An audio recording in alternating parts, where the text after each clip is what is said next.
todavía un poquito de esto. Ya sabemos que hay 3 zonas principales en la próstata. La zona periférica, que es la que vamos a hablar y nos enfocamos en este tema, es el 60% del tejido prostático, y aquí es donde se produce casi el 70% de los cánceres de próstata. Si han visto unas imágenes de la distribución de las zonas de la próstata, se encuentra en la parte posterior. Siempre les explico que por eso el tacto rectal es la herramienta que tenemos diagnóstica, porque si fuera en la transicional o en la central prácticamente no sentiríamos el cáncer. En la zona periférica es la que está más en contacto con el recto. Entonces, al hacer un tacto, ahí es cuando podemos determinar induraciones en la próstata, ¿no? Drenaje linfático es importante en el cáncer porque es hacia donde se va el principal extensión extraprostática, que es a ganglios obturadores, hipogástricos, ilíacos internos.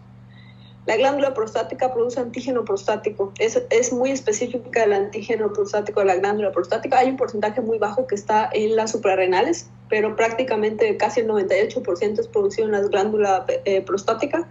Además de secretar también líquido alcalino prostático, que es composición de ácido cítrico, fibrinógeno, espermina, zinc y fosfatasa ácida con fructosa. Todo esto es el componente de la secreción prostática.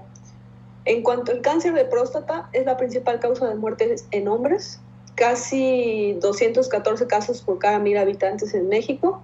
La edad promedio del diagnóstico está en 68 años. Es progresivo, quiere decir que un paciente que tenga 80, 90 años tiene mucho más riesgo de padecer cáncer de próstata que un paciente de 50. Las autopsias, esto es importante, que es lo que platicamos, casi el 30% de los hombres que se encuentran en la cuarta década de la vida se puede encontrar cáncer de próstata asintomático. Hicieron biopsias a pacientes, o sea, autopsias a pacientes, analizaron la próstata, que habían muerto por otra causa, y encontraron que el 30% de los 40 años puede tener cáncer de próstata, el 50% de 60 años, y acá vemos lo importante, el 75% de los pacientes casi de 85 años tienen algún tipo de cáncer de próstata. Los factores aumentan con la edad, que es lo que platicamos. Tenemos factores de riesgo. Prácticamente no hay ninguno 100% específico, más que la carga genética fue el único que les puse. Si hay un familiar que tiene cáncer de próstata, prácticamente el riesgo aumenta al doble.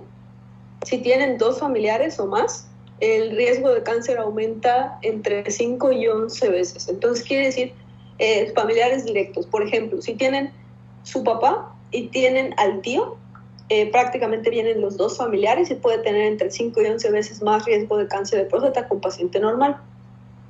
La mutación del BRCA2, el BRCA2 es el marcador, vamos a decir, genético, es una mutación que se encuentra en pacientes con cáncer de mama. Se ha visto que tiene relación hacia el cáncer de próstata en hombres. Es importante, a veces hay que preguntarle al paciente, a veces tiene una carga genética para cáncer de mama. Entonces hay que preguntarle siempre antecedentes de cáncer en su mamá, en sus hermanas, en las tías, en las abuelas, para saber si no viene de una línea genética de cáncer de mama, porque pueden tener esta mutación y tienen más riesgo de cáncer de próstata, no específicamente cáncer de próstata en la familia, sino también relacionado al cáncer de mama, relacionado a la mutación del BRCA.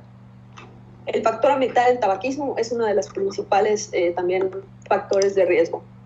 El antígeno prostático específico, les decía que era un componente de la secreción prostática, es una serina proteasa, únicamente es exclusiva por las células epiteliales prostáticas, por eso se llama marcador tumoral específico a cáncer de próstata. Se encuentra en forma libre y total. Así se puede pedir por laboratorio, antígeno prostático total y antígeno prostático libre. Ahorita vamos a hablar de las formas para diferenciar el paciente que es cáncer del paciente que no. En su forma total, el 85% se encuentra. En forma libre, el que no está unido a proteínas, es el 15%. La vida media es de 2 a 3 días, pero el aclaramiento es de 1 mes.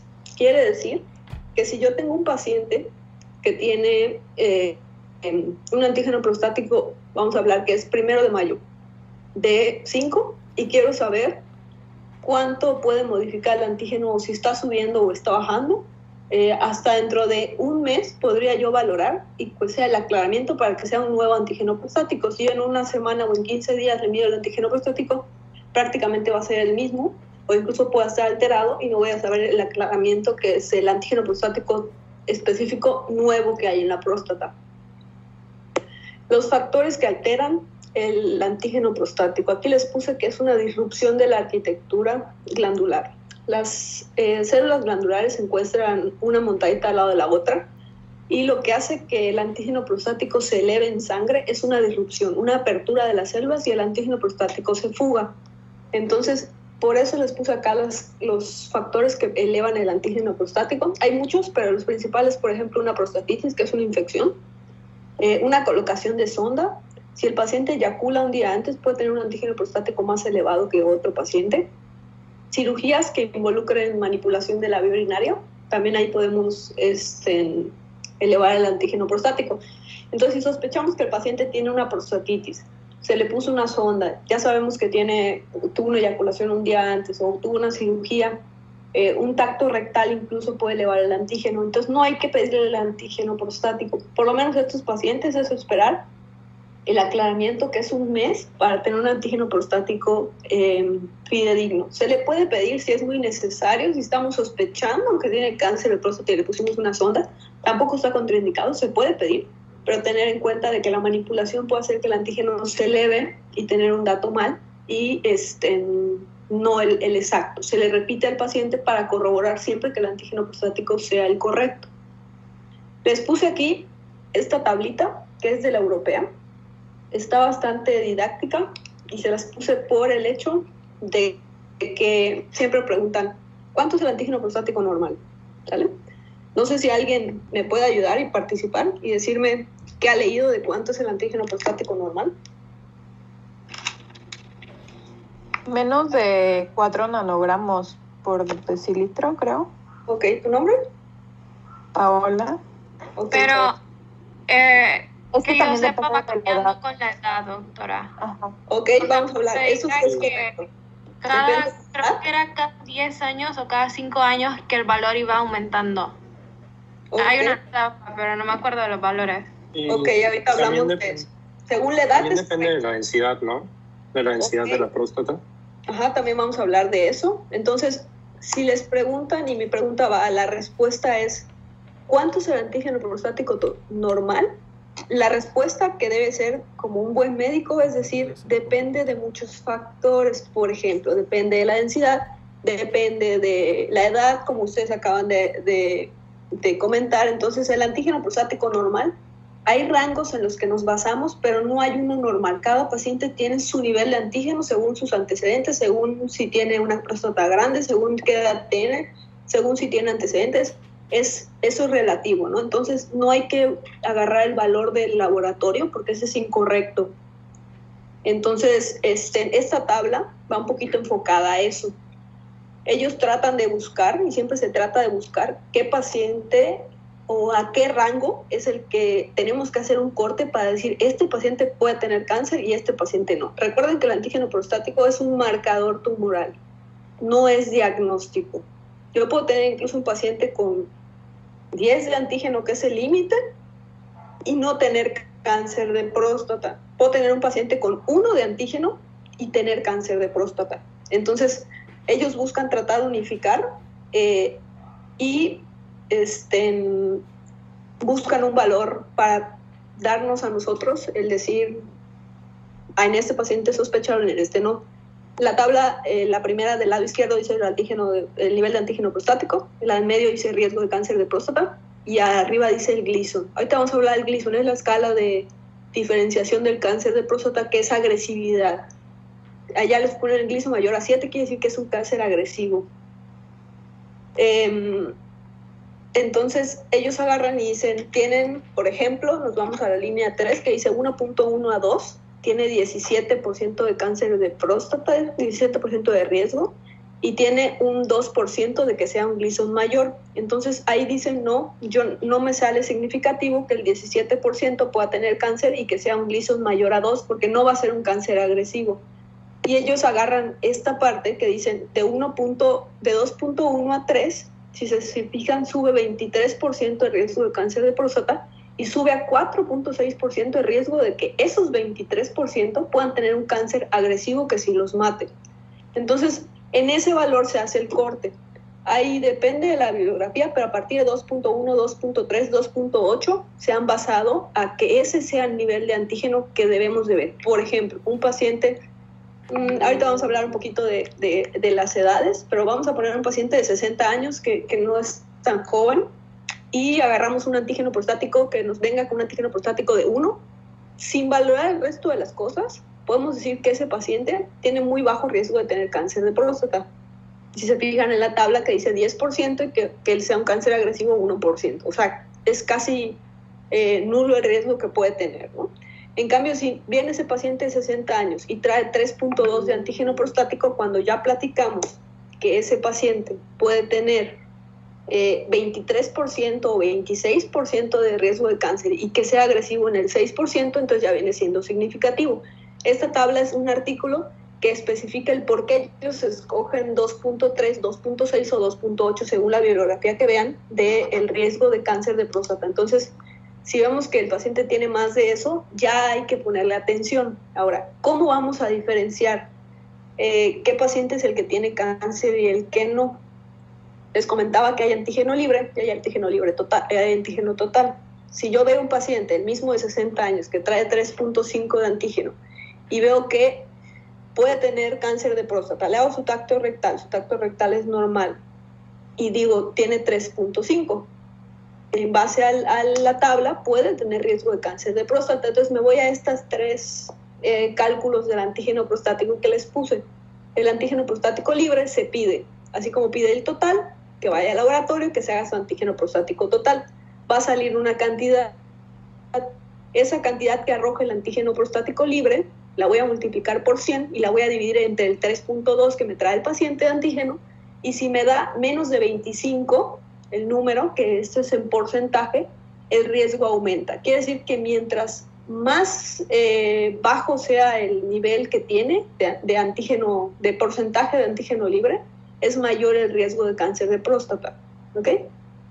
Después nos vamos al antígeno, a la densidad del antígeno. La densidad del antígeno, lo que comentaban también ustedes hace rato, es la proporción de antígeno prostático que hay por próstata. No es lo mismo una próstata de 20 gramos a una próstata de 100 gramos.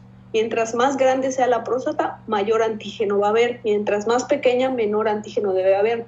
Entonces, la densidad de antígeno se saca el 3.2 que hemos estado manejando del paciente entre el volumen prostático. Acá les puse el volumen prostático, es la medida A más B más C por 0.52. Habitualmente los ultrasonidos traen esto, dicen 35 cc. Esto se maneja en centímetros cúbicos.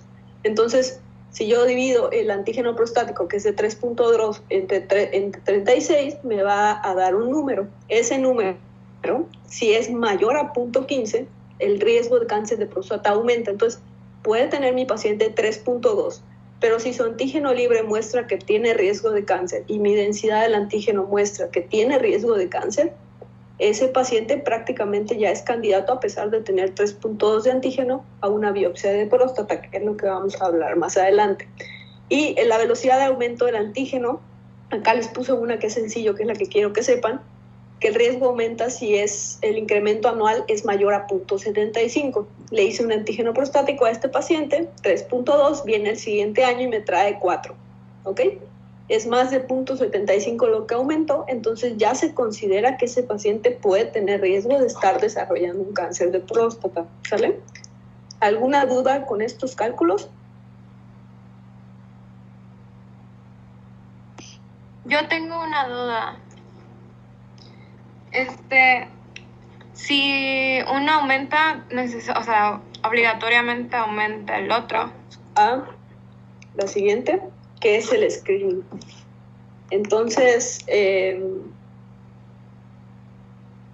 screening es la detección oportuna de cáncer de próstata. Bueno, a ver, ¿alguien tiene una duda, Gracie?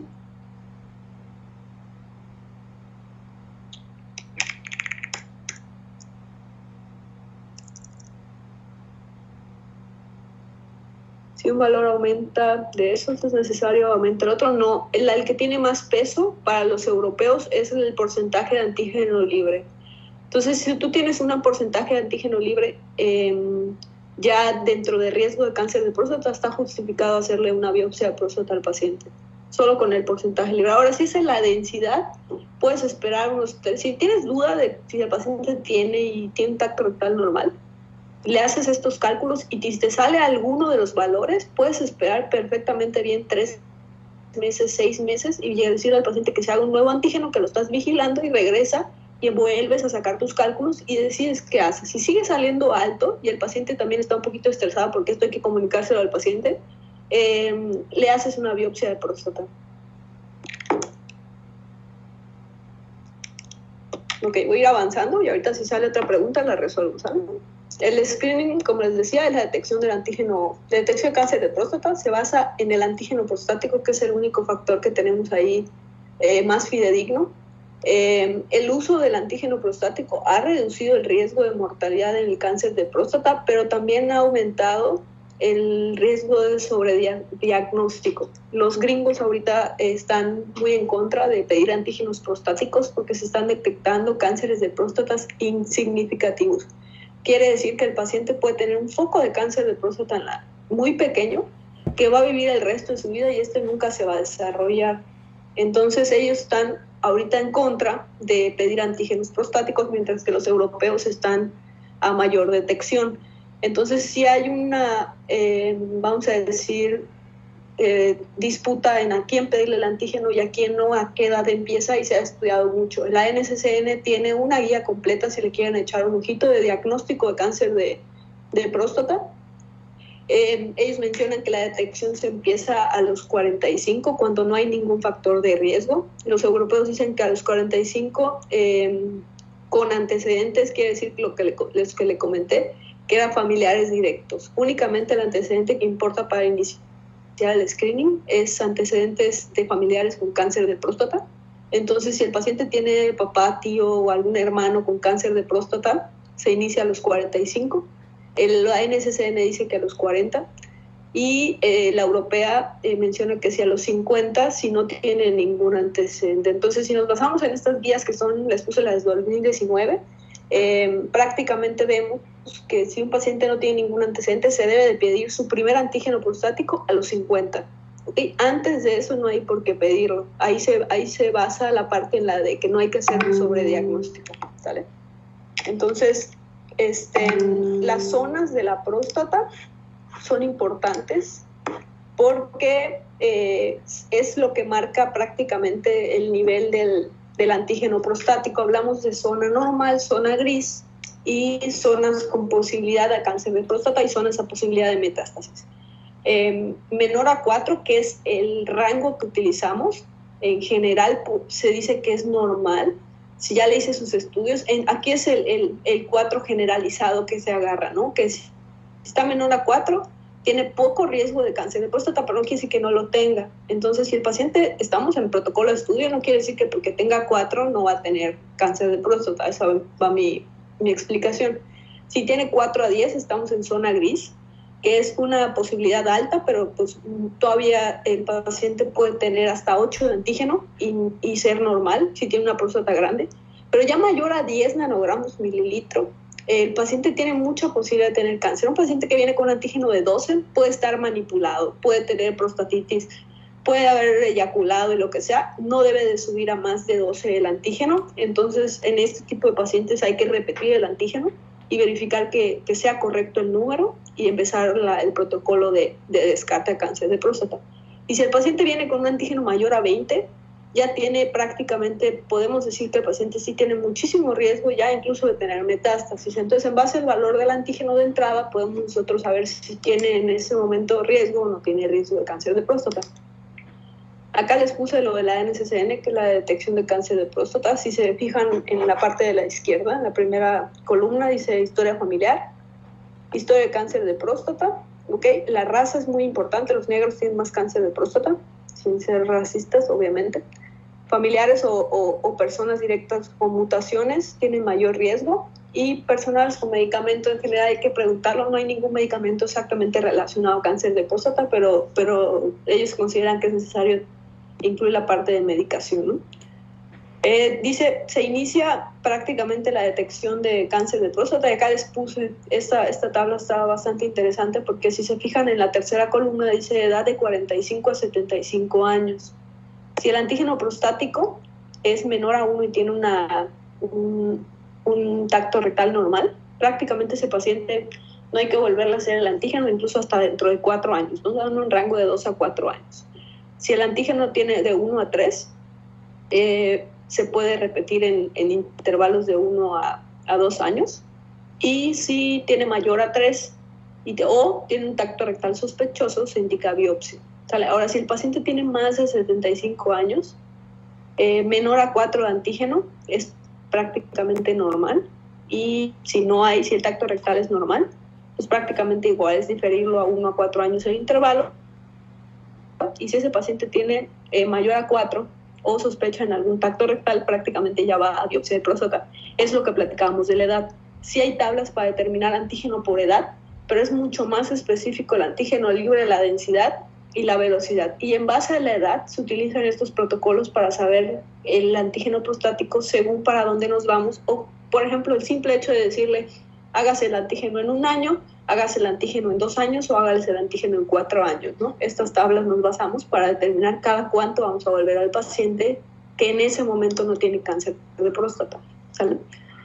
El diagnóstico es bien importante por la zona en la que crece el cáncer de próstata, que es en la parte posterior, que es en la zona periférica, más pegado al recto.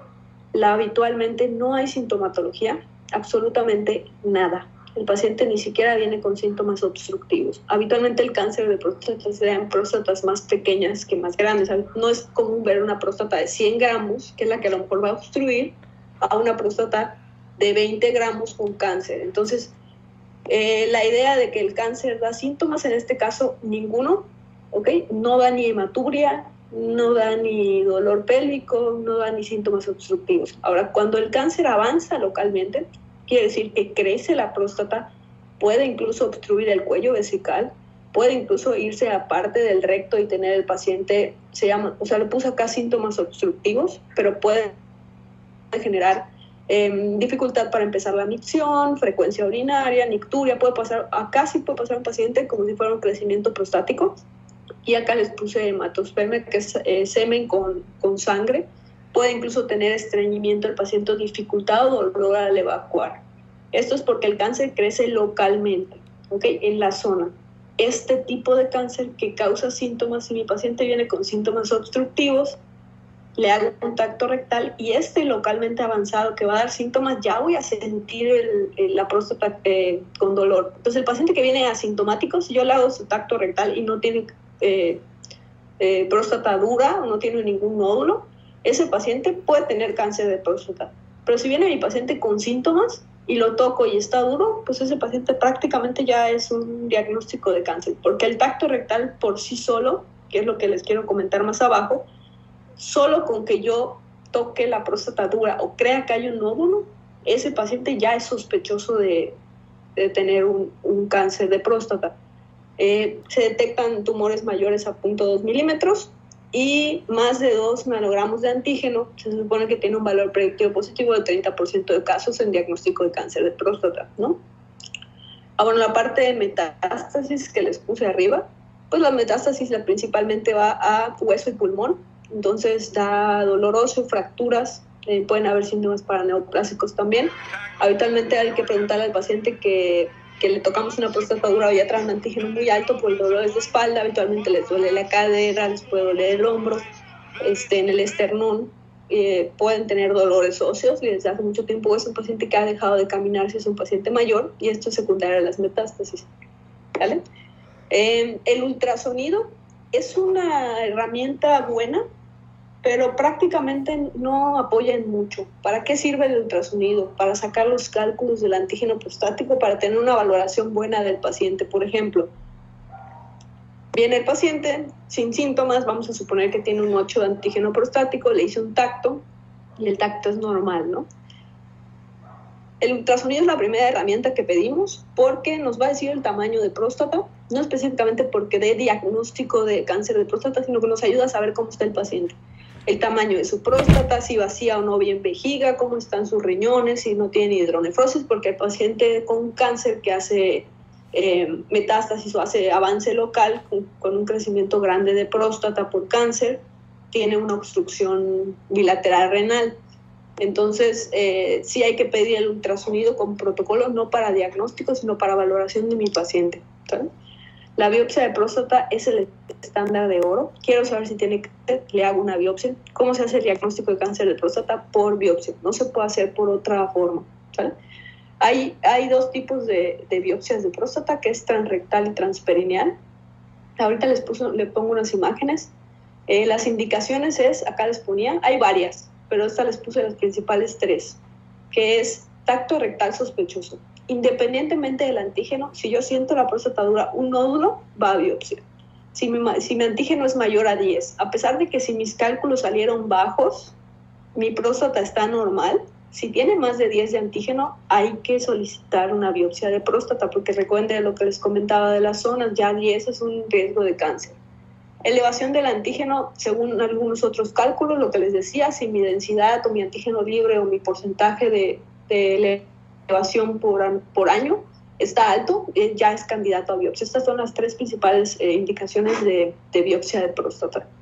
Es la única forma de hacer un diagnóstico. Puedo tomar incluso cualquier tipo de estudio que les tengo acá abajo, resonancia, tomografía o ultrasonido, y decirme que puede tener un nódulo sospechoso de cáncer, pero si mi biopsia está negativa, mi ultrasonido y mi estudio de imagen no sirven, ¿sale? Ahora, la tomografía valora extensión. A todos los pacientes se les pide, porque la tomografía ve nódulos en avance local, que es extensión a ganglios linfáticos. También me puede ver hueso, me puede ver pulmón, entonces se descarta cualquier tipo de metástasis. La resonancia magnética es el mejor estudio para identificar lesiones, pero no da un diagnóstico. Ahorita la mejor estudio de lo que se está hablando todo el mundo es resonancia magnética para biopsia, para cáncer de próstata. También hay PET para detección. Todo eso sirve en pacientes que, por ejemplo, el típico paciente regular que viene con 12 de antígeno, tacto rectal, a lo mejor normal, a lo mejor con algún nódulo, le hago su biopsia y sale negativo. Sale negativo quiere decir que no tiene cáncer, pero puede ser que yo haya biopsiado una zona que no es la del cáncer. Entonces, si mi antígeno prostático sigue elevado o yo tengo una sospecha muy alta de que tiene cáncer y no la detecté por mi biopsia, se va a resonancia magnética. La resonancia magnética me enseña una imagen donde dice acá está tu zona sospechosa y yo voy y biopsio la zona sospechosa. Es para lo que sirve la resonancia magnética, no para diagnóstico, sino es un apoyo, porque al final de cuentas la biopsia va a darme el diagnóstico. Acá les puse las 2 imágenes. La imagen de la izquierda es una biopsia transrectal. Se utiliza ultrasonido transrectal para esto. Habitualmente se debe hacer bajo anestesia, porque si no pueden hacer un reflejo vagal los pacientes. En la imagen de la izquierda, el transductor siempre entra transrectal y la aguja entra transrectal. Entonces, atravieso la pared del recto para llegar a la biopsia a la parte periférica. Esta es una muy buena técnica, pero el riesgo de sepsis posterior a la biopsia es alto. Se obtiene muestra en ocasiones de recto, no se obtiene de próstata. Entonces, sí hay riesgos y complicaciones en esto. Sangran por el recto, puede tener mi muestra de tejido de recto, puede tener sepsis el paciente, incluso caer en choque séptico el paciente por este tipo de estudios. Se hace un lavado, un enema antes del procedimiento, pero aún así tiene riesgo, tiene que llevar antibiótico. Entonces, la mayoría de los doctores se hace biopsia transrectal, la puede hacer un radiólogo o habitualmente la hacemos los urólogos. Aquí en Cancún las hacemos como la imagen de la derecha, que es una biopsia transperineal. Algunos de sus compañeros ya vieron las biopsias transperineal. El transductor sigue entrando por el recto, es guiado totalmente por ultrasonido igual, pero la aguja, fíjense que tiene como un guiador, y la aguja entra del periné a próstata. Entonces, al entrar directamente de piel a próstata, mucho menos riesgo de sepsis, mucho menos riesgo de sangrado rectal, ahí prácticamente es nulo. Y el paciente no tiene pues mayores riesgos, que uno de los principales es lo de la sepsis, y ya se elimina, ¿no? Prácticamente no tienen dolor, El paciente es una cirugía ambulatoria, entra y se va, si se pone sedación, porque si no, sí les molesta bastante o pueden hacer un vagal. Entonces es una herramienta y es la única que se tiene para el diagnóstico hasta el momento de cáncer de próstata, ¿sale? ¿Alguna duda respecto al diagnóstico? Transperineal, biopsia de próstata transperineal. Ok. Nos vamos ya hicimos un adecuado diagnóstico, ya sospechamos que tiene cáncer, ya le tomamos la biopsia y va a salir un reporte. El principal estirpe histológica para el cáncer, como en todos hay un principal, es el adenocarcinoma de próstata, es el más frecuente de todos. Prácticamente el resto son muy raros. El puntaje que les platicaba también para cáncer de renal y cáncer vesical se llama por diferenciación. Quiere decir que si la glándula es igual o es muy similar a la normal, es poco agresivo, y si es muy diferente, es muy agresivo, lo mismo que les comentaba. En este caso se llama Gleason, si se acuerdan, en el renal se llama Fuhrman y en el vesical se llama solamente grado, diferenciación, ¿no? Y es 1, 2 y 3. Entonces en este se llama Gleason y el Gleason se cataloga en 5. Entonces la cuestión del Gleason, no la puse, pero pongan atención. La clasificación de Gleason son 2 patrones más frecuentes. Acá les puse la imagen, vamos a suponer que estamos viendo en histología, y el tipo, por ejemplo, 3 es el más frecuente, pero siempre hay un patrón secundario, el segundo que se repite. Entonces el patólogo me tiene que reportar. El primario fue 3, pero el patrón secundario más frecuente es el 4. Entonces el Gleason se cataloga en 3 más 4 y se suman y da igual a 7. Entonces de ahí obtenemos el 7. El Gleason se llama que a partir de 6 es cáncer. 6, 7, 8, 9 y 10 en suma es cáncer. El patólogo no puede reportarme un cáncer de próstata Gleason 4, por ejemplo, o Gleason 5, porque eso no se considera cáncer. Entonces ya se llegó a un consenso y solo pueden reportar mayor a 3 el Gleason. Quiere decir que 3 más 3 me da 6. 3 más 4 me da 7. Entonces, no es lo mismo tener, por ejemplo, un 3 más 4 a tener un 4 más 3. Quiere decir que el 4 más 3 va a ser más agresivo porque es el patrón que más se repite y la glándula está más diferente a lo normal. Entonces, esto es una escala, no es diagnóstica, es pronóstica para saber cómo le va a ir al paciente y para tomar decisiones. Para el tratamiento en cáncer de próstata, el Gleason es el que dice. A mí me pueden decir, el paciente tiene adenocarcinoma de próstata y siempre van a preguntar, ¿qué Gleason? Para saber cómo le va a ir y para saber qué le toca al paciente de tratamiento, porque el tratamiento es muy diverso, ¿vale? El TNM, como todo, TNM es tumor, N nódulos y si hay metástasis, se basa en esto, se saca un TNM, se agarra el valor de Gleason, se agarra la edad del paciente y el tacto rectal cómo está, y en base a eso se va hacia factores, hacia grupos de riesgo. Acá les puse, esto es de la europea, bastante sencillo, no se lo tienen que aprender, lo único que quieran es que si no me entienden esto, no me van a entender el tratamiento. Entonces ellos agarran y dicen el antígeno prostático, el Gleason y el tacto rectal, que es el T.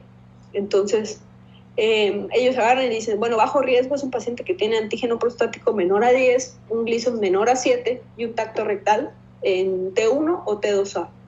Entonces, si queremos ver, por ejemplo, un T1 es un tumor que se halló incidentalmente, un tumor de más de 5% igual en la resección, o un tumor solo por biopsia sin tacto rectal. Ahora, el T2A dice un tumor que involucra menos de la mitad de un lóbulo. O sea, es un cáncer muy localizado en un Gleason bajo y en un antígeno prostático bajo. Entonces el paciente tiene bajo riesgo. Se habla de riesgos, no riesgo de cáncer ni nada, sino riesgo para saber cómo le va a ir al paciente más adelante. Es pronóstico totalmente esto y para tomar decisiones de tratamiento. Entonces así lo dividen ellos en un riesgo intermedio y un riesgo alto. Por ejemplo, un riesgo alto es más de 20 de antígeno, Gleason más de 7 y un tacto rectal más de T2C, quiere decir que involucra ambos lados de la glándula. Entonces, en base a estos grupos de riesgo, por ejemplo, es la NCCN, acá lo quiere dividir un poquito más exacto, y si se fijan, dice muy bajo riesgo, favorable en intermedio, desfavorable en intermedio, alto y muy alto, ¿no? Y en base a esto se ven los tipos de tratamiento. Acá no vamos a ahondar mucho. En tratamiento, lo único que quiero que sepan, no les puse mucho en tratamiento, quiero que sepan que hay muchísimas opciones de tratamiento. Les voy a explicar las opciones del tratamiento, porque en realidad cada paciente va a determinar, es también el doctor cómo maneja y en base a qué guía se vaya para saber qué le toca al paciente. Hay un término que se llama vigilancia activa. Quiere decir que es un paciente que le encontramos cáncer de próstata, pero el cáncer de próstata está muy localizado, el antígeno está muy bajo y ese paciente tiene poco riesgo a que pueda tener una extensión o incluso presentar la enfermedad como tal. Entonces, a este tipo de pacientes que lo detectamos a lo mejor en una resección de próstata o tiene un antígeno de 3 y salió un Gleason de 6, que es un Gleason muy bajo y un antígeno muy bajo, puedo decirle al paciente, no vamos a hacer nada, vamos a esperar y vamos a hacer en 6 meses otros estudios a ver si el Gleason aumentó o si el antígeno aumentó y en base al momento en el que aumente se le da un tratamiento. Entonces se espera al momento en el que el paciente tenga una progresión del cáncer o muestre un cáncer que es potencialmente agresivo para hacer algo. Es un poquito complicado porque a los pacientes normalmente es mucho estrés que les digan que tienes cáncer y no te voy a hacer nada. Entonces, es lo que están haciendo en Estados Unidos, vigilancia activa, los europeos también. Es muy buena opción. Se vigila cada 6 meses al paciente, se le hace antígenos nuevos y se repite la biopsia las primeras veces. Si sale un Gleason exactamente igual y el antígeno prostático se mantiene, no se le hace nada. ¿Por qué agarrar esta opción antes de decir, bueno, pues te opero y te quito la próstata? Porque las opciones que les queda ahí abajo tienen muchísimas complicaciones. El paciente, después de que se le hizo algún tratamiento de cáncer de próstata, su vida no vuelve a ser la misma. Ahorita les voy a explicar por qué. Entonces, si nos vamos, por ejemplo, a la prostatectomía radical, la prostatectomía radical es, pues, quitar toda la glándula prostática, se corta el cuello vesical, se corta la uretra, se quita ese segmento y se une la uretra con la vejiga, se hace una linfadenectomía para quitar ganglios también, y al quitar y hacer esa cirugía, el paciente se queda, la mayoría de las veces, se puede quedar impotente, sin erecciones, y se puede quedar incontinente, porque el esfínter se maltrata mucho y ya se va al cuello vesical.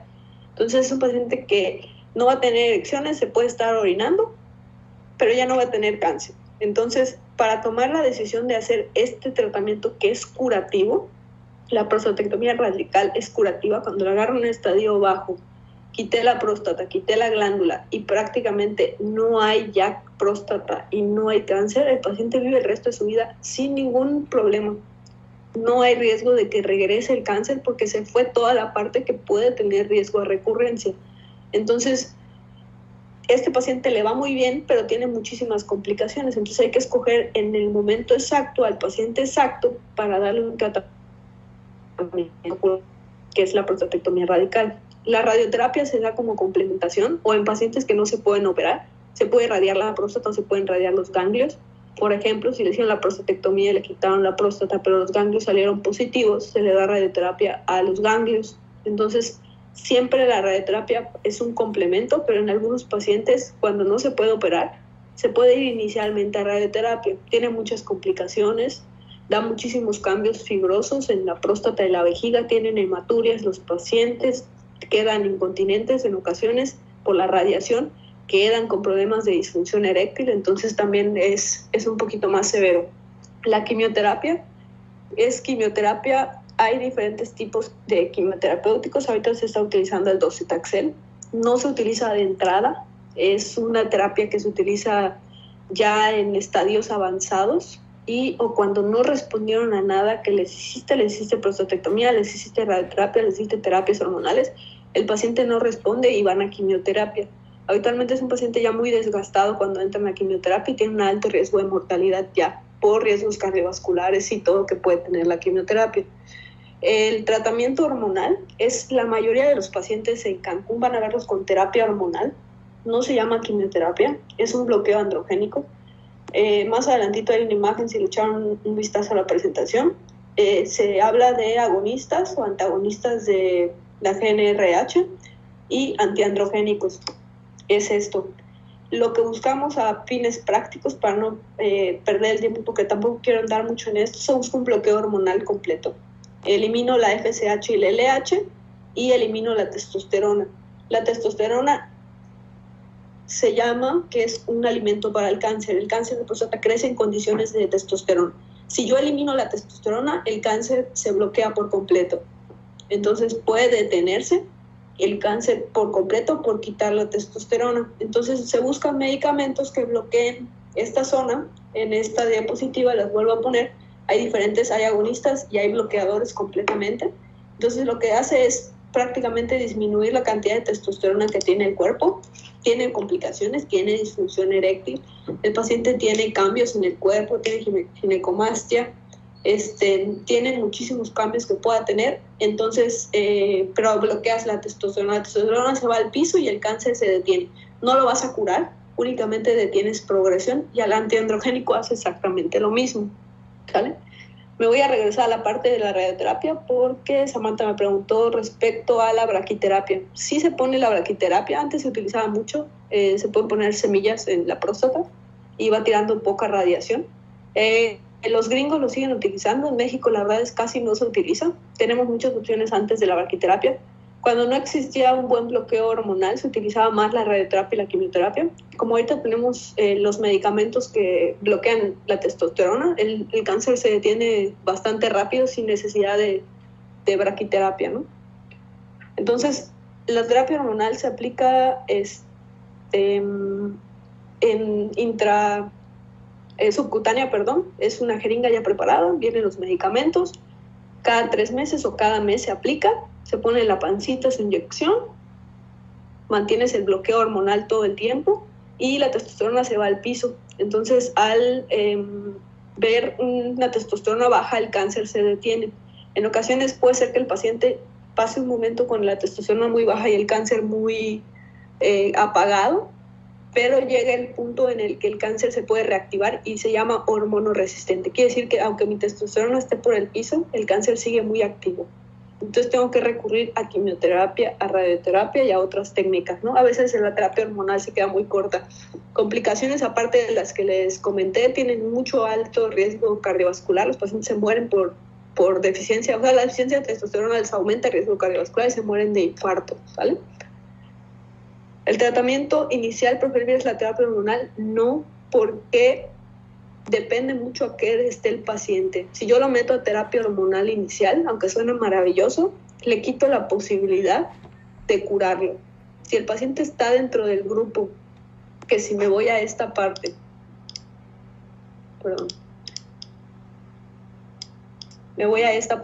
por ejemplo, bajo riesgo, pueden ir en ocasiones a vigilancia, que es un cáncer localizado, o pueden ir a prostatectomía. El riesgo intermedio puede ir a prostatectomía, puede meterse cualquier paciente se puede meter a cualquier terapia, pero si tú tienes una oportunidad de curación, no le voy a dar un bloqueo hormonal porque va a pasar el punto en el que el paciente que pueda tener, por ejemplo, un riesgo intermedio o un riesgo bajo, la terapia hormonal deja de funcionar. No es permanente. Todos los pacientes pueden hacer alguna resistencia en la terapia hormonal y en ese momento se te escapa el cáncer, se vuelve a activar y le da metástasis en un paciente que no era necesario. La terapia hormonal va solo exclusivamente a pacientes que no puedo operar. Si no los puedo operar, no los puedo curar, los puedo meter, por ejemplo, a radioterapia, y siempre la terapia hormonal es un conjunto. Siempre van a radio más terapia hormonal. Hay doctores que les dan incluso prostatectomía y terapia hormonal después. Entonces, puede ser que sí necesiten la terapia hormonal. Dice, en clase nos preguntaron que nunca se da la terapia hormonal sola, siempre debe acompañar otro tratamiento. Sí, claro, o sea, lo que les comentaba, siempre va junto con otro tratamiento y tampoco en la mayoría de las veces va sola, siempre va a lo mejor antiandrógeno que es tomado y va los medicamentos inyectados que son los agonistas o los antagonistas. Los agonistas no necesitan de antiandrógeno y los antagonistas sí. Ninguna terapia en cáncer de próstata va a ser única, se llama multimodal porque le puedes dar cualquier terapia y en determinado momento vas a necesitar cualquiera. Las dosis hormonales como son depende de la marca. no me quiero meter mucho en marcas, pero por ejemplo, un antagonista es el Leuprolide. Se pone una dosis cada 3 meses de Leuprolide y el paciente puede estar así el resto de su vida. Se pueden meter a terapia hormonal intermitente cuando el cáncer responde muy bien a esto. Pueden darse 6-8 meses de tratamiento y luego dejar descansar al paciente 2-3 meses. En el momento en el que sube el antígeno se les vuelve a iniciar. Entonces, no hay una tampoco dosis como para decir esto es para todos los pacientes. Se tiene que valorar mucho cómo va cada paciente por los riesgos cardiovasculares. ¿Vale? Si tienen preguntas las pueden ir poniendo, me voy a ir avanzando un poquito. Las terapias alternativas se las puse porque son muy buenas opciones. La crioterapia, tenemos, se ponen agujas en la parte de la próstata, así como se vieron las biopsias. Se mete un transductor y genera frío, y congela la próstata y prácticamente mata el cáncer, así como les comentaba el cáncer renal. Y el HIFU es ablación calor, es al contrario, es un ultrasonido a alta frecuencia y lo que hace es calentar la próstata y la genera. ¿Qué tienen de ventaja estas dos? Que, por ejemplo, si mi paciente no se quiere someter a una prostatectomía radical porque tiene riesgo de disfunción eréctil, porque tiene riesgos, incluso de la cirugía es altamente, tiene una mortalidad alta, tiene riesgo de incontinencia, los puedo meter a crioterapia o HIFU y como es una terapia local, casi no genera disfunción eréctil, casi no genera mucho menos riesgo de generar incontinencia y al paciente le doy un tratamiento local, le quemo el cáncer y siempre va acompañado de otra cosa, o le doy radioterapia o le doy terapia hormonal y lo voy metiendo dependiendo de lo que necesite el paciente. Entonces, sí hay posibilidades y alternativas y a lo mejor, por ejemplo, meter a un paciente a HIFU, que sea un paciente con bajo potencial a que sea un cáncer de riesgo, es curativo y el resto de su vida a lo mejor no necesita nada. Cada paciente es diferente. Hay pacientes que están perfectos en el primer año y después se pueden morir en 3 años porque el cáncer se descontrola y ningún tipo de terapia les ayuda, ¿no? Si el paciente quedara con imposibilidad de tener erección, sí, prótesis de pene se utiliza porque no responden a medicamentos o se utiliza cualquier tipo de inyección. Tenemos opciones a terapia inyectada para generar una erección artificial, es únicamente hacia el cuerpo cavernoso, entonces casi no responden a Viagra y a sildenafil. Se les puede poner terapia inyectada, responde muy bien a la inyección, o se puede poner una prótesis de pene. Habitualmente tienen un poco de erección, casi nunca se quedan sin erección, entonces la prótesis de pene está muy reservada al paciente que no tiene erección. Desventajas de las otras alternativas. Ok, nosotros en Cancún hacemos HIFU, entonces no puedo hablar mal del HIFU porque nos ha ido muy bien. El HIFU, por ejemplo, que es ultrasonido a alta frecuencia que genera calor. Complicaciones que vemos, a lo mejor algunos de ustedes lo habrán visto en Rotando conmigo, como genera un calor y genera como que la próstata se queda... se funde prácticamente y se quedan como fragmentos. Esos fragmentos pueden hacer que haya una estenosis del cuello de la vejiga. Entonces, lo que vemos en estos pacientes que se van a terapia alternativas, que son muy buenas terapias, vemos complicaciones locales que son obstrucciones del tracto urinario. Entonces, fuera de eso, de las obstrucciones, no tienen ningún problema. Se van al día siguiente los pacientes a su casa, no tienen ninguna cortada, que eso les parece fabuloso. Se van con unas sonditas, se espera la desinflamación, se quita la sonda. En algún punto pueden hacer obstrucción urinaria.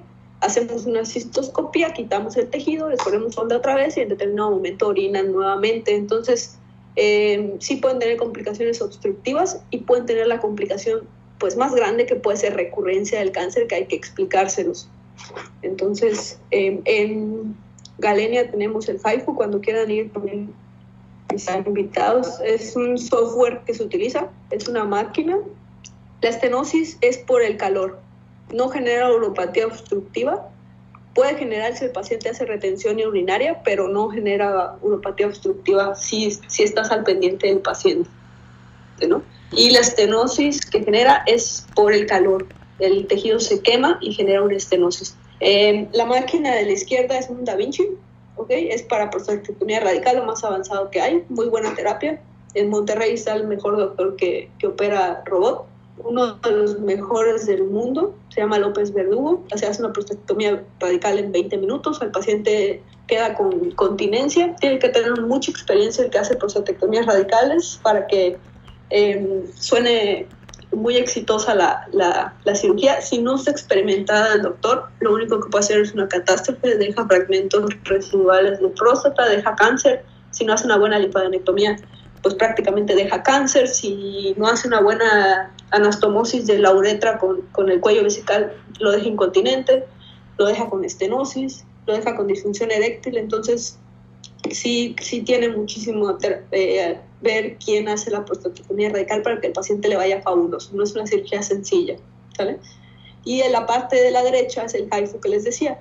Al paciente se le pone acostado, se mete un transductor transrectal y es un software. El software escanea la próstata, te va indicando dónde darle el calor y la terapia va dándose calor y va girando el transductor. Al paciente no se le toca, no se le hace nada y lo único que hace es meterse un transductor por el recto que genera el calor. Sí, Didier, cualquier paciente es candidato a cualquier tipo de tratamiento. Ahora, las guías, que es lo que les quiero mostrar, van en indicación a qué hay que hacerle a cada paciente. O sea, viene el paciente y yo lo valoro en general, incluso saber qué edad tiene, si tiene actividad sexual o no tiene, cuáles son sus hábitos, si es un paciente que hace mucho ejercicio, poco ejercicio, si quiere mantener su función sexual, si no le importa tener incontinencia. Se valora mucho el grado físico en el que esté el paciente para ofrecerle un tipo de cirugía. Y en base a lo que hablábamos. Entonces, acá les quiero mostrar esto. Son del 2018, no les quise ponerlas del 2020 porque la verdad no quiero que se las aprendan. Solo es para concluir la parte del tratamiento y para que sepan que es multimodal. Van a muchas técnicas y se le puede hacer cualquier cosa a cualquier paciente, ¿no? Sí estaría mal si yo meto a un paciente de 45 años, que es un paciente joven, que tiene una expectativa alta de vida, por ejemplo, a solo bloqueo hormonal, que es lo que se hace aquí.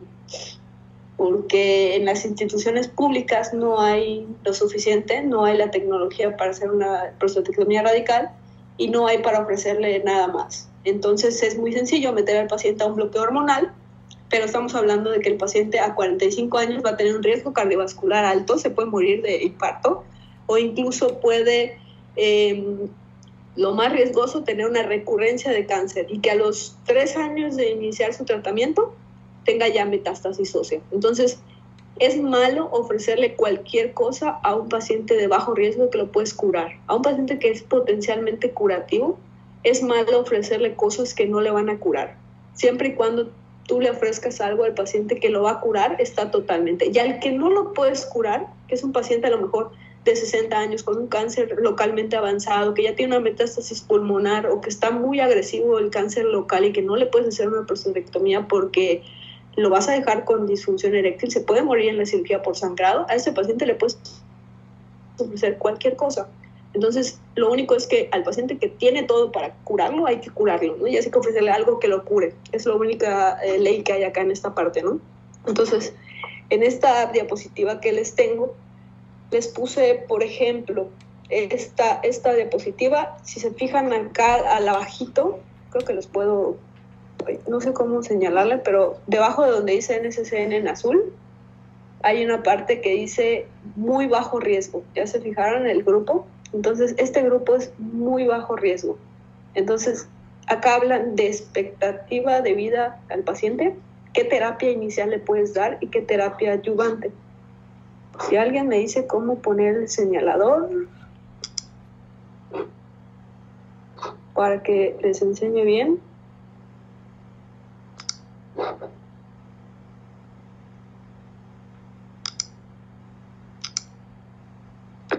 No puedo ponerlo el señalador, pero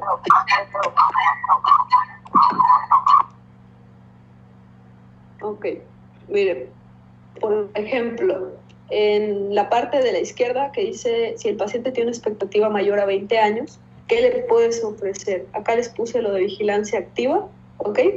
Braquiterapia o radioterapia, y abajo dice prostatectomía radical. Entonces, estas prácticamente son alternativas para cualquier paciente. Se le puede vigilar, se le puede mandar a braquiterapia o se le puede hacer una prostatectomía radical y curarlo, ¿no? Entonces, depende de la expectativa de vida que tenga el paciente. Entonces, por ejemplo, si nos vamos a por ejemplo, Acá les pongo un alto riesgo, que debajo de las líneas, de la línea azul de NCCN, vean que dice alto o muy alto riesgo, ¿no? Expectativa de vida, de entrada este paciente tiene una expectativa de vida menor a 5 años. Entonces me voy a la parte, a las opciones que dan, y dice radioterapia o incluso braquiterapia más bloqueo hormonal androgénico. Entonces abajo dice radioterapia más braquiterapia más bloqueo androgénico, y abajo dice prostatectomía radical o linfadenectomía al paciente que se pueda. Entonces hay que disminuir la cantidad de tumor e irnos a la parte en la que tiene que llevar un mantenimiento, y estos pacientes siempre van a llevar una terapia doble. En algún punto el cáncer se va a descontrolar, incluso al paciente que le hicimos una prostatectomía y le va maravilloso, puede ser que en 5 años, 10 años desarrolle algo de cáncer, ¿no? Ninguno está exento de presentar recurrencia del cáncer, pero mientras escojas mejor a tu paciente con un riesgo más bajo, le va mejor. Entonces, prácticamente depende de lo que el paciente quiera. Hay pacientes que no se quieren operar y quieren entrar a inyecciones, que es el bloqueo hormonal. Hay quien quiere radioterapia, también es abierto a lo que el paciente quiera, siempre sugiriéndole esto. Estas guías de NCCN son las mejores que hay para decir a qué le puedes ofrecer al paciente sin que tengas un problema legal, ¿no? Hay una parte en esta parte de que le puedes ofrecer la terapia alternativa, que viene lo de HIFU y esto. No vienen las guías darle HIFU ni darle quimioterapia al paciente porque son terapias, como les comenté, alternativas, ¿no? No está científicamente probado que si le das HIFU se vaya a curar o si le das crioterapia se vaya a curar, pero es ver qué está decidido el paciente a tomar, que por eso se llama terapia alternativa, es médicamente y es un grado médico correcto y al paciente le va bien, pero no a todos les va bien, por eso no se mete en parte de las guías, por eso se las puse como alternativas totalmente, ¿vale? Entonces no quiero que se aprendan el tratamiento, quiero que sepan qué opciones puede tener, por si en determinado momento ven algún paciente y sepan si está en bloqueo hormonal, si está en radioterapia, si le hicieron prostatectomía. Entonces puede ser que te diga, me operaron, pero me están dando inyecciones. Las inyecciones son la terapia hormonal, entonces le hicieron una prostatectomía radical y le están dando bloqueo hormonal porque a lo mejor no está controlado. Cuando los meten a bloqueo hormonal o les dan o les hacen cirugía, el antígeno prostático baja muchísimo. Un paciente controlado lo vamos a ver con el antígeno prostático, que eso es en el seguimiento. Entonces, si un antígeno prostático, por ejemplo, inicialmente tenía 20 y bajó a 1, a lo mínimo que llegue, se llama nadir, quiere decir que es lo mínimo que llega a tener el paciente de cáncer de próstata y que ese va a ser su mínimo. Me llegó a 1 y su 1 va a ser su normal o su 3 va a ser su normal. Y en base a eso lo voy vigilando cada 4 o 6 meses o cada año y le voy pidiendo antígenos. En el momento en que el antígeno me suba, quiere decir que el paciente tiene actividad tumoral, incluso de pacientes que tienen prostatectomía radical. Me acompaño de la testosterona. La testosterona, si le dimos una terapia hormonal, que es bloqueo hormonal, o incluso hacerle una orquiectomía al paciente, porque también se vale, la testosterona va para el piso y la testosterona baja en los laboratorios. Entonces, si bajó mi testosterona y mi antígeno prostático está muy bajo, quiere decir que ese paciente en ese momento respondió a la terapia que yo le ofrecí, que yo le di, y el cáncer está controlado. Le hago sus estudios cada determinado tiempo, le hago su radiografía de tórax o le hago su TAC de tórax. Para valorar metástasis ósea se hace grama óseo o también se hace PET-CT. Y en base a eso ir viendo cómo va mi paciente y decir si le añado algo. Si necesito en ese momento, le añado terapia hormonal o me meto a quimioterapia o me meto a radioterapia según cómo se vaya escapando el cáncer. El primer antígeno después de establecida una terapia se hace al mes y después de eso se hacen cada 3 meses, que es el aclaramiento del antígeno prostático. El antígeno va variable. Por ejemplo, si lo pedí al mes y bajó muy bien, lo puedo pedir entre 3 meses, ¿no? Si vemos que no bajó tanto y estoy a la expectativa, me espero 2 meses y vuelvo a ver. Si mi antígeno prostático persiste alto, quiere decir que mi paciente tiene actividad tumoral en alguna parte, sea en una metástasis, o sea linfática, que sea en ganglios locales, o sea en la misma próstata. Entonces, el antígeno prostático tiene que ir para abajo. Esa es la única evidencia. Ahora, no hablamos de una parte que es el paciente que hace cáncer de próstata con un antígeno normal o un antígeno bajo. Puedo tener pacientes con cáncer de próstata con uno de antígeno. Ese paciente va a ser muy difícil de monitorizar y habitualmente no son adenocarcinomas de próstata. Entonces ese paciente va a ir a una categoría aparte. Son rarísimos esos pacientes, pero hay que tenerlos en cuenta.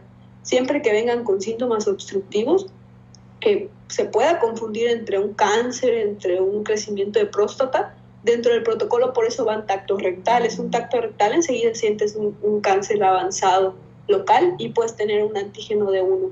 Y siempre es importante corroborar. Si en un laboratorio salió algo de 200 de antígeno prostático, me cambio de laboratorio y le pido al paciente otro antígeno de otro laboratorio para corroborar que sí sea el antígeno prostático correcto, ¿no? ¿Alguna duda? Sé que es mucha información, pero quiero que lean un poquito de esto porque es el tema más importante. ¿Alguna otra duda que tengan? Patología en dar resultado, habitualmente 10 días dan resultado. Es un proceso un poquito largo y se da resultado normal, que es la visualización de los bloques de parafina en microscopio.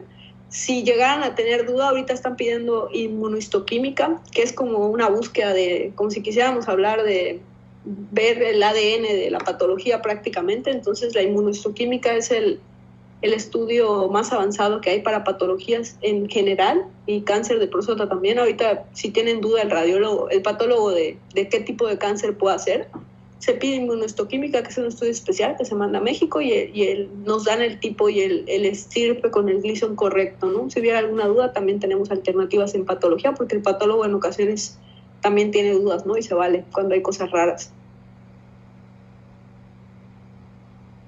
Y apenas tengamos la patología, se pueden sacar el tratamiento que se le vaya a dar al paciente, ¿no? Eso prácticamente es inmediato. Doctora, ¿Sí? solo para confirmar, en los cálculos del antígeno el más importante es el libre, ¿no? Es el que pesa solo- más. Si solo el libre está alto, se manda a biopsia. Exactamente. Si tengo duda, si tengo un paciente con un antígeno alto, sobre todo que sean pacientes jóvenes, en esta parte de la diapositiva que les pongo, la estoy buscando, donde dice esta parte, el antígeno libre, el riesgo en porcentaje, no el antígeno libre como tal, porque el antígeno libre lo va a reportar el laboratorio como tal. Hay que hacer el cálculo para sacar un porcentaje de antígeno libre. Y este es el riesgo, aumenta si es menor a 25%. Si mi resultado del cálculo que les pongo es menos de 25%, entonces ese paciente tiene riesgo de cáncer. Está justificado hacer una biopsia si solo este parámetro está alto. Ahora, lo que se está haciendo actualmente es, tengo un paciente con un antígeno bajo, porque estos habitualmente son pacientes con antígeno no tan alto. Tengo sospecha y solo mi antígeno libre está alto, le puedo pedir una resonancia magnética o un PET. Y ese estudio me dice, ok, sí tiene un foco tumoral y hay que biopsiarlo, o no tiene ningún foco tumoral y ese paciente se vigila. Si hay herramientas, se puede estar justificado solo con el antígeno libre porque es un valor que pesa mucho para hacer una biopsia, pero también se vale vigilar al paciente. Lo veo en 3 meses, lo veo en 6 meses. Habitualmente este paciente que solo le encuentras eso alterado, no es un paciente con riesgo a que te vaya a hacer una metástasis o vaya a morir por cáncer. Es un paciente que estás detectando que tiene algo anormal. A lo mejor es un foco pequeño, entonces se vale esperar y repetirle todo otra vez, o se vale meterlo a biopsia de próstata, o se vale pedirle algo más avanzado, que es un PET o una resonancia magnética. Ok, gracias. A ver, hay preguntas. Ok, dice, nada más para saber, cultura general, dice. ¿El examen vendrá para calcular el APE? No lo sé. No creo, porque va a ser muy rápido el examen. O sea, no les voy a poner cosas complejas. De hecho, ven que los casos clínicos han estado viniendo de a una pregunta. Habitualmente pongo seriados 4 o 5 preguntas. Entonces, no es necesario que vayan a sacar algún cálculo. No les voy a poner eso. Solo que sepan el corte, por ejemplo, si es menor a 25, si es mayor a .15, que se lo aprendan para para fines prácticos, ¿no? Inmunoterapia en metástasis, sí hay inmunoterapia, hay inmunomoduladores, hay unos muy buenos ahorita que sacaron, hay ya 2 competencias que prácticamente el medicamento va a la zona de metástasis ósea, son efectivos en metástasis ósea. El medicamento va directo a la parte de la metástasis ósea y se supone que degrada el cáncer en la metástasis.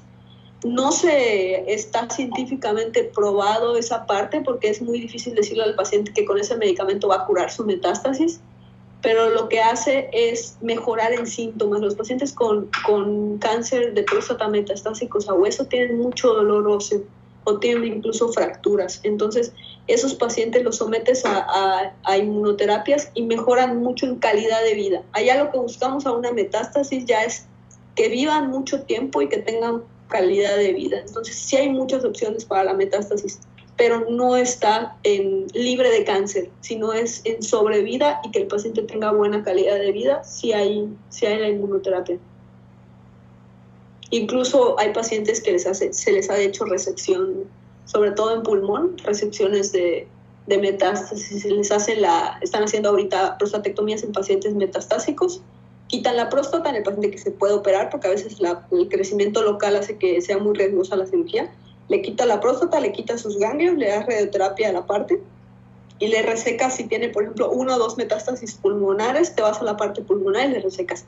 En hueso no se puede, pero habitualmente le das algún tipo de terapia. En el hueso, lo que hace el cáncer cuando le das, por ejemplo, un bloqueo hormonal, o incluso le quitas la próstata y le quitas el tumor principal, el cáncer cuando está en hueso y es muy pequeño se apaga por completo.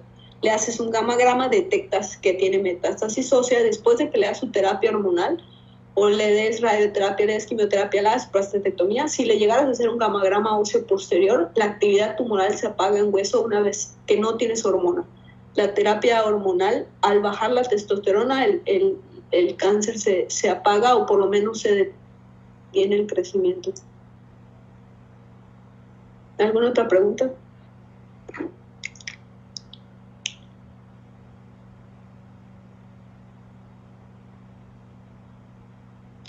Ok,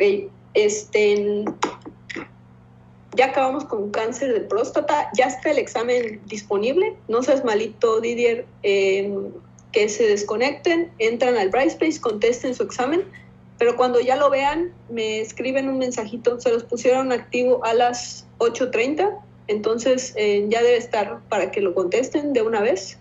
Y que me avise Didier si sí lo están contestando, por favor, porque no vi su mensaje hace ratito, pero me avisan para que lo estén contestando. Si no, ahorita movemos la hora y nos ponemos de acuerdo, ¿sale? Ok, entonces nos vemos el siguiente miércoles. Va a ser misma dinámica, quiz y clase, ¿sale? Vale, doctora, ahorita le mando mensaje. Ok, excelente. Vale, gracias. Gracias, doctora. Bye. Bye. Gracias, bye.